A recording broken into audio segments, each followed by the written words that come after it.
26 degrees C in the shade, but the humidity feels lowish, so I guess it could be worse. Been to the car workshop, got my oil change, cost an arm and a leg. Then again, I guess price of everything are going up. Originally they quoted me 170 when I arrived there today, and I was like, what? Well, 180 euro. Which, I mean, this thing do need a lot of oil, but still 180 is way over top. One can buy the oil for 50 bucks. Well, maybe 60. Obviously they do have work and so on, but in the past I've paid like, obviously the oil prices were lower, but I've paid like 80 full package, 80 euros full package. That's including filter and washer. Well, they replaced the entire screw, not just the washer, not just the sealing washer for the oil plug, but yeah. Uni is where I'd now be headed normally, because it should have been starting in quarter an hour. Surprise, was cancelled short notice, no reason given. The entire module was cancelled all the way to presentation, which means we aren't going to get no feedback whatsoever on our works, because we were like in fairly early pre-production, like as a concept. We didn't have no scripts or nothing. And apparently now the module's been cancelled, and this module shares the exam together with the prior module we'd had, which means we have no feedback whatsoever on our works, and we're just going to have to turn in the works at the end of the day. And I suppose they can't really fail you if you do okay work and they don't give you feedback in between. It's just, nah. I've actually been wondering whether it might be adequate and or how inadequate it might be to wish speedy recovery to the tutor and or their family, because I mean, it was unexpected, it weren't announced or nothing, and I'm assuming if they knew ahead of time they would have announced it, which means someone's pretty ill on short notice, which is not great. But that might be overstepping my bounds of a professional relationship, and I'm not sure of that, because hell, I mean, it's the only reason I can figure someone might be absent for weeks. I mean, I think they have kids, so that would be one of the potential reasons, I guess. But last time the lecture was cancelled on short notice, the official reason was doctor's appointment. Now it's no reason given, just cancelled within 6 hours of the lecture starting, which is kind of nutty. But I guess that's how it is. So, I mean, it could be anything. It could be any neurological issue or cancer or whatever that have been diagnosed on the short-term appointment they had because they had issues, I guess. That's at least what I deem likely of all the potential options. I do have my empties in the back, and I do still intend to go grocery shopping later on. So, yeah, but because the oil change costs so much, I'm actually going to have to, like, look at the prices when shopping. It's not like I normally don't, but I do like to get, like, one or two fancy things, just to kind of reward myself for having gone shopping, because it's, like, there's a big hurdle to come across to just head to the shops and go shopping for me. So I like to treat myself with, like, some cheese or some olives or something, an avocado sometimes. Guess that's not happening today because I'm kind of too broke for it. I do have a potential appointment for pickup of a camera later on today, in 2.5 hours. It's about an hour away. I'm near the tea house currently, and I suspect I'm going to go to the tea house, though I'm pretty much broke. I guess I'll just have one tea for an hour and a half and spend the time. I might actually ask the owner of the tea shop for the Wi-Fi access, so I can upload this here, because I might as well. But that's like an odd hurdle, because I know they give it out to just about anyone, but I don't like the idea of having good internet connection with unlimited data while at the tea house, because it's kind of my safe haven. I don't want to be spending all the time on the phone. Like, I think today I'm actually going to take my book in and try to read some. Oil change went smoothly, but they took an hour before they even put the car in the shop, because someone had put my paperwork, the paperwork for my appointment, on the wrong pile of a person who was not in today. And after an hour, I asked them, "Oh, you're pretty overbooked today, aren't you?" And apparently that was the most optimal way to be asking that, because interaction went smoothly. Like, apologised, got the car right away. Half an hour later, I was out the door, and €150 lighter. Not one of these lighters, but the other one, the subtraction of weight, in a figurative sense in this case, because I paid by card. I had another interaction which I did manage to diffuse, which was a purely traffic interaction. Straight and right turners on one lane, left turners on the other. Car in front wanted to turn right. There was not enough space on my lane to circumvent them, so I waited behind them, and by the time they turned right, there was cars driving past my left, which they're obviously not supposed to do because it's a left turning lane, to go straight. So I just about averted an accident there, and I actually managed to defuse the situation after, because I pulled up next to the driver at a light, went down my window. Was a professional driver, drive for their living, is dependent on their driver's license, and they had like 6 passengers on board, like a taxi van, and they were fairly understanding and apologetic. Oh, I didn't know you were going straight. Well, yeah, that's because one can't indicate to go straight, man. But situation diffused, so I guess that could be worse.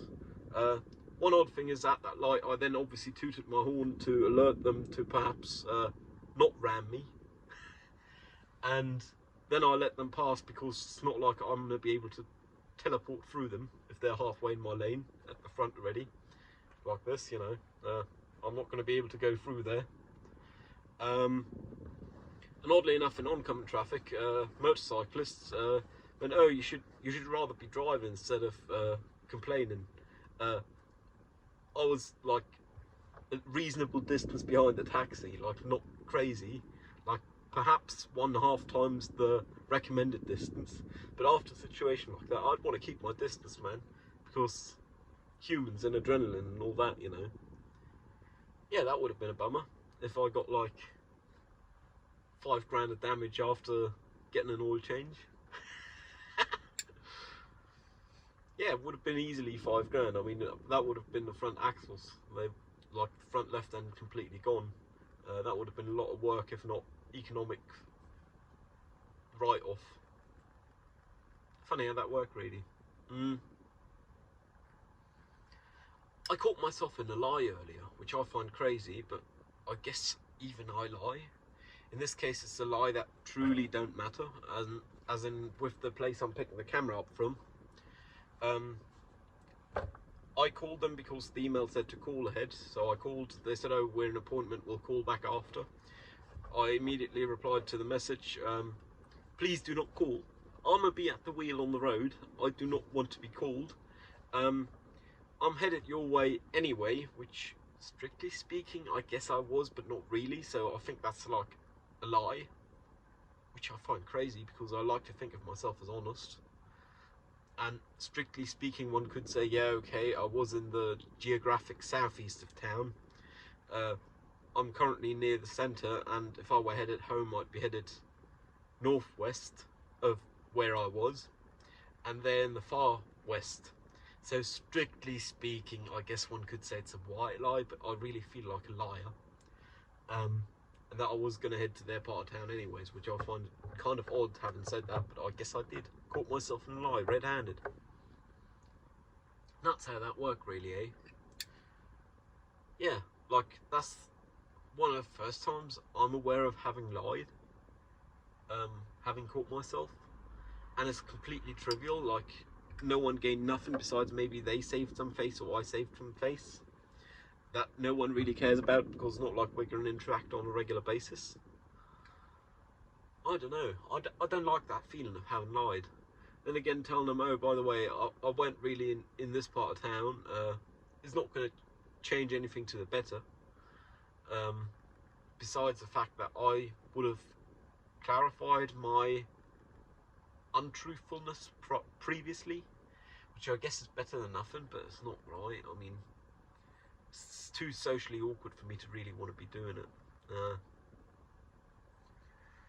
I'm currently halted, not parked, so don't have to pay for the moment because I honestly don't want to park here to go to the T-joint. It's just there weren't no parking near the T-joint, which means I'm just sitting in the car. If someone come, I can move the car. That's not the problem. And I don't got to pay for nothing, even though here it's like €1 an hour for parking. I'm not parked, so that's already saved me like what, 17 euro cents. I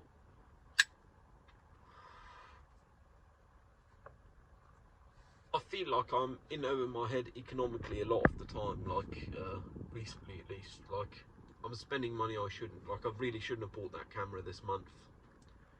With like the oil change coming up, I thought I knew how much it was, for example. I should have waited another month. Then again, something like the cameras for the car, that's also a one-off expense insurance. I mean, one-off expense and a lot of effort to install. But if that taxi had rammed me earlier today, they have 6 passengers who are going to say whatever they want because they weren't born and they don't give a shit about me. And I would have been by myself. In that case, a camera, in case I weren't able to brake in time, would have been very helpful. Like, save 4 digits, maybe 5 digits of money helpful. So, even though I shouldn't have spent the money yet, I feel like I didn't have much of a choice to spend the money on the camera, just because the potential cost of not having the camera is so high that it's like an expense I'd have to justify to not have toward myself, and I can't. Like, okay, money's going to be tight for the rest of the month, like no olives or avocados. Then again, I'm not millennial, I'm a zoomer, so I'm not known for avocados, haha.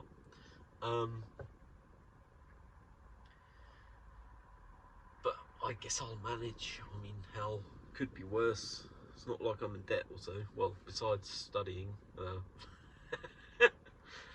Then again, who knows? I mean, it's not like the debt affect me. Don't affect me at all. Old stoner joke, my dad's. I'm real proud with total tangent, ADHD and so on. I'm real proud of how I park because I actually managed to get my rear bumper within less than half an inch of a railing that's at the back to protect a tree. And that's like pretty decent. I did get out once before to make sure how much space I had and where the railing was. And then I got out again, and the second time I got out, I had less than half an inch to spare, which is fucking solid. Like, I'm sticking out in the road quite a bit. Like, I'm on the height of the dashboards of the cars next to me, just because there's a long car and they're small cars. The parking spot here really ain't made for this, but I'm legal to park, so I might as well. Well, I'm not parked even. I'm halted in a parking spot. Nothing wrong with that. I can move this vehicle at any point in time. And what am I halted for? For loading, unloading, and operating a mobile phone. Operating a mobile phone, strictly speaking, is not a legal reason to halt. That would be halting up to 3 minutes without cause. So I guess realistically I am loading and unloading by putting money in the parking machine later on. I'm unloading money and loading a parking ticket, but I'll have to move the car before then. But I guess that's where I am at legally. Not a lawyer, not legal advice.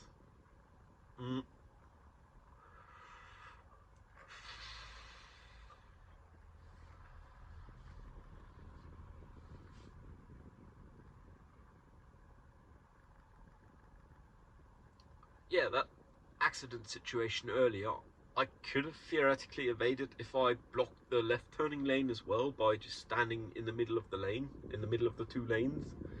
But I feel that would be a dick move toward any left turners because they wouldn't be able to get across the lights till the next green cycle, assuming the person turning right take the entire green cycle to turn right, which would be a total dick move and not orderly. So I'd much rather stay in the straight lane and just honk my horn for a few seconds straight to make sure people don't ram me or I don't ram people who cut me off. Funny how that worked, really. I mean, thing is, if I'd rammed them, I would have not had any of the liability of having caused the accident because they basically pulled into me as I was moving, and I was in the correct lane, they were not. but it's still like, I don't want to have to fuck around with insurance in a workshop to get my car to the state it's at already at this time, and like figure out all the bureaucracy, because surprise, I don't believe I'd be able to figure out the bureaucracy by myself, which means I'd need help of someone, and that means someone would have to help me because I was not a good enough driver to compensate for the driving qualities of a professional driver, like a taxi driver. Real quite funny how that works, I guess. And the good enough feeling is something I have a lot in life. Like, obviously, as a motor vehicle operator in the straight lane, it should not be my responsibility to look out that people from the left turning lane don't cut me off and go straight. It shouldn't be my responsibility. I don't believe it to objectively be, as in I would not have been liable. But I still feel as if I'm not good enough to do that, even though one doesn't have to be good enough to do it. Like, I'm just setting the bar so high for myself that I won't ever pass it, like, no matter what I try, because I'm setting the bar too high. Real quite odd how that works, I guess.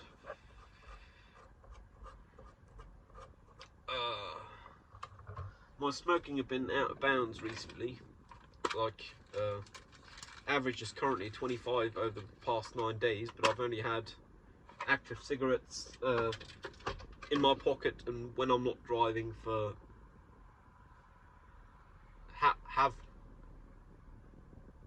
have not had them in my pocket for the past 3 days, because that's when I got new zigs. Before then I was rolling unless I was driving, which I guess does reduce because there's more effort for smoke and they burn longer and they're more satisfying to smoke, admittedly.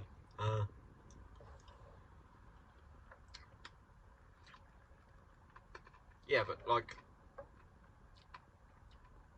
individual days have been in the 30s recently, and today is not going to be a smoke-like day because I left my place at what, 10 AM, which means I was up at like 8 because I did have a shower, and I'm gonna go home in between, but final get home to go to bed will only occur like around 11 or past midnight, which means I wouldn't be surprised if today go into the 30s, perhaps even to the 40s. And I don't really want to smoke those numbers, but I also don't want to commit the mental capacity to investing effort to reducing my smoking numbers at the current time, which I guess means I am acknowledging the possibility of smoke numbers going into the high 30s and low 40s at times. Obviously it's not going to be that for every day, but for some days it will be. Unless I decide I have the mental capacity to accommodate for reducing my smoking, that's something I just got to accept, because why try to change it if you don't got the energy to change it, eh?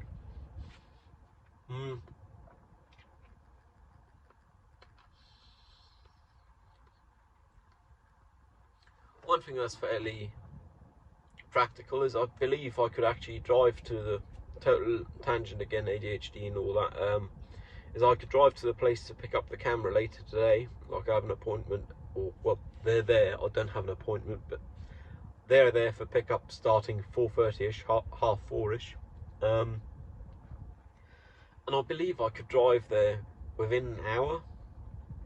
And the crazy thing is, I believe I can drive there without a navi, but I think I'm not going to risk it, just because it's not my part of town. I've been in that part of town maybe a dozen times, and there's a lot of roads I still don't know. Whereas this part of town, central part, or my part of town, I can actually drive fairly comfortably no matter what. Like, even if I decide I don't want to do a certain road, I can circumnavigate that road. I believe that to be the right term. I'll have to look it up before I keep using it, really. I mean, circumnavigate, go around. Yeah, circumnavigate should be the correct term. Funny how language works, eh? One could say go around, or one could say circumnavigate. One is one term with a lot of syllables, and the other is two short terms with very few syllables each, and probably fewer in total, but don't sound as fancy. And it's not using the beauty language has as efficiently, in my opinion. Like, I really like the beauty in language, like poetry, etc. And circumnavigate certainly does that job better than go around. Yeah, it's just odd how the brain works. Well, my brain, I can't look into my brain, but I certainly can't look into others. I can look into my brain infinitely more than I can into other human brains. With a camera, I am actually considering putting the front facing here and putting the rear facing up front, the cab facing up front. So I have myself and passengers from two angles to make sure I can either, for myself, for the sake of debriefing, see my mistakes in vehicle operation, or for the sake of liability, show that I did something. Like, I set my indicator, I did check my wing mirror and over my shoulder, and there weren't no one there because they came from the right and went against traffic on the wrong side of the road over a pedestrian crossing, which coincidentally is what I had about half a year ago. I guess in future I'd be able to prove that I am not liable, and that's why I really can't afford to not spend this money on the camera. Well, I've spent it already anyway, so hell. Real funny how that works. I mean, if one just drives strictly by the rules and doesn't accommodate for other drivers' errors, I believe one can easily get into like 5 accidents a day in this place, like without driving all day, which is nuts if you think of it. Like, obviously taxis and so on, you do see them in fender benders quite a lot, like, or in the aftermath of fender bender. So new bumper that hasn't been forwarded in taxi colour but is still black. In those cases you usually know, okay, they've been in a fender bender. But one would think professional motor vehicle operators like taxi drivers would have learned to accommodate for bad drivers' bad choices. Then again, today I almost had a run-in with a taxi driver and I was in the right. At least they were understanding of their errors after the fact though, so I guess that's something. But at the time, and even after, I doubt they realised they went over the left turning lane to go straight. They may have realised now because I told them, and they were cool with me telling them because the way I was telling them was cool. It's not like I was shouting at them, "Oh, you prick." More like, you do realise you depend on your driver's licence, man. Like, if you're doing it for a job, you should really learn to drive. It's basically what I was saying. Disappointed. I guess in that case, it is beneficial I look older than I am. I mean, I'm not even quarter century old. If I told someone, oh, I'm approaching a third of a century, they'd probably believe me. Which I guess in cases like that do give me some authority over other people because I do operate a big vehicle. I seem to operate it responsibly and I don't seem young. Then again, that's almost a white lie, like in my book, because I mean, I'm not declaring everywhere, oh, I'm a third of a century old. When I'm asked, I do declare I'm less than a quarter century old. But I guess that's just the matter of presumption and social engineering. Like, the only reason they believe me to be an authority figure on the road is because I managed to mostly keep my calm and tell them all, you know, that weren't cool. Which is not as much on the road as after the road, but still, in this case it was on the road because traffic light up ahead, passenger window down, tell them because they had their driver window open. And they did realise their mistake, so I'm quite happy about that. Then again, I'd be surprised if they were to not make the same mistake again, just because otherwise I'd have hope in mankind, and I believe hope in mankind will only ever be disappointed. Which is really sad if you think of it. Like, wow. Like, that's sad, you know. Like, yeah. Guess one can't change that. Anyway, I guess I'm gonna have another smoke. in the end I'll probably only spend an hour in the tea house, in which case one tea is perfectly adequate. Then again, it's still rather expensive, but it's worth it. Like, for the mental stability it offered me, the comfort, the environment, all that is worth it. I'd say currently, because the tea house prices are on the lower end of the potential pricing, the owner admits to it, I believe I get more value out of drinking tea at the tea house than I do at my place, because oddly enough a serving costs about the same, like if I have it at my place, plus I had the upfront cost of kyoru and mug and cooling jug, I guess is the term, and a kettle. So I had a higher upfront cost, but the running costs are pretty much the same, if not lower, at the tea house. And I get the environment added on, and the environment of, and the aspect of not being in the environment I also work, sleep, eat and do entertainment in, which means like the cost equation, going to the tea house is way higher value, even if I do spend diesel and risk getting into accidents on my way there, just because you get so much more out of it for the same, if not less money. Obviously, once one consider driving here and back, I mean, I could use public transport, but that's like emotional, energy intensive, so I'd rather not. Once one consider that, it's probably about the same expense, like economically, which is crazy. Like, the OG prices, man.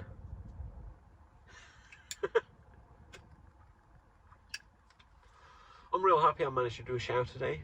I've set the laundry to dry. Did I? Yes, I did. I set the laundry to dry, so when I get home later on before going out, I should be able to unload my laundry and fold it up, assuming I find the energy to do it.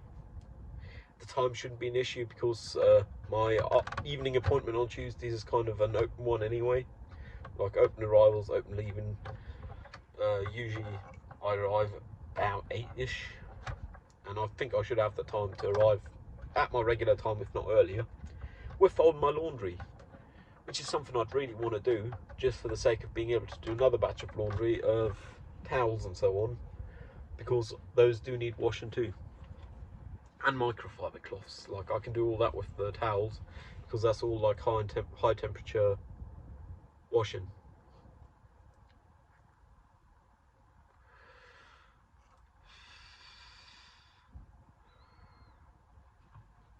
Yeah, oddly enough, total different tangent again. Oddly enough, a lot of the people on the Reddit seem to think Apple Vision is really overpriced with $3.5 grand for Americans. I mean, obviously the European price ain't been announced, and realistically I wouldn't be surprised if it's $4.5 grand here, and is out of my price league no matter what it is, so hell.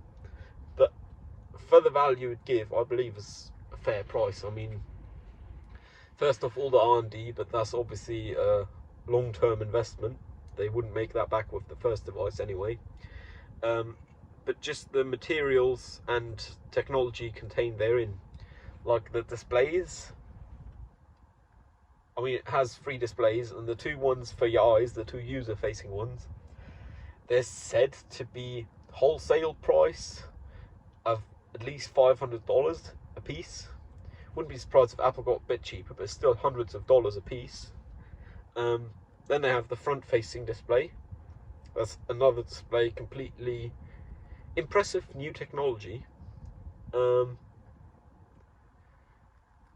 all the material science they got.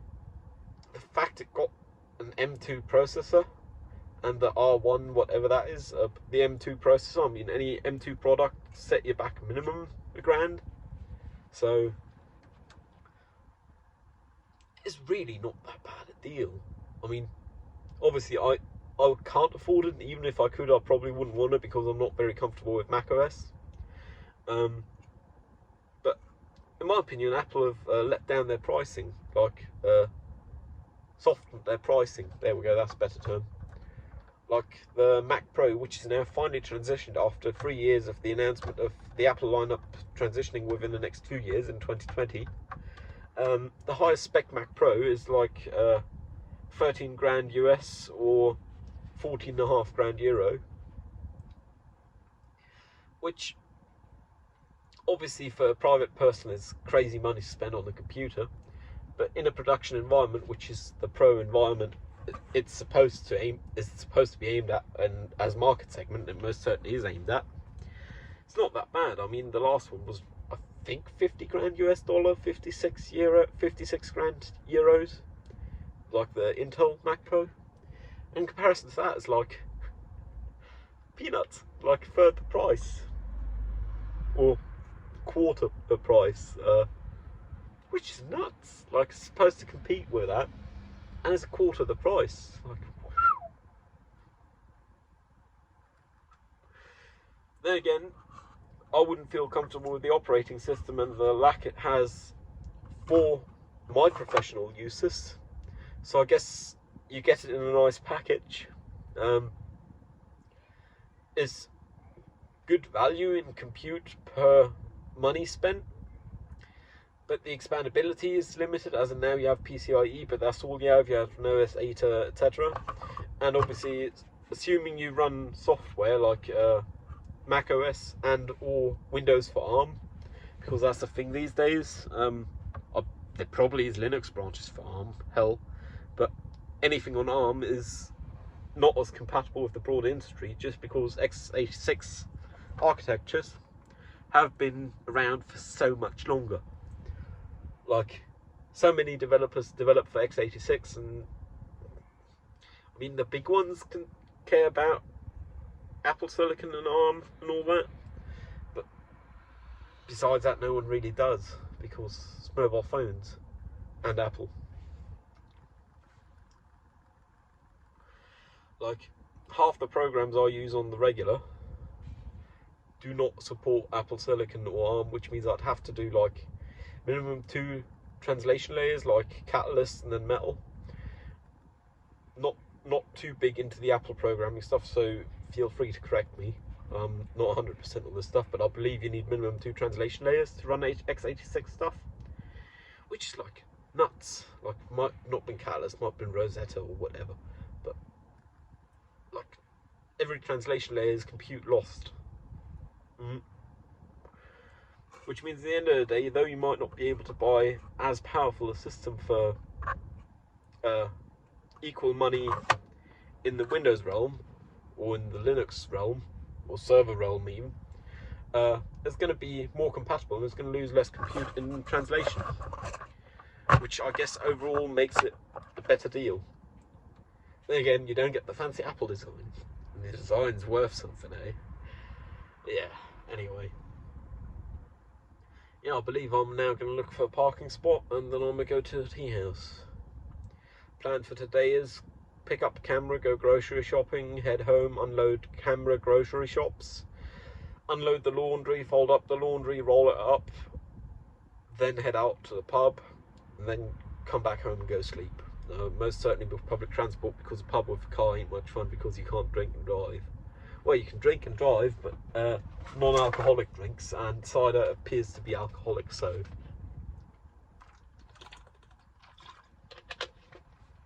then again, water's not alcoholic. It's a good drink, but don't open me up for social receptivity.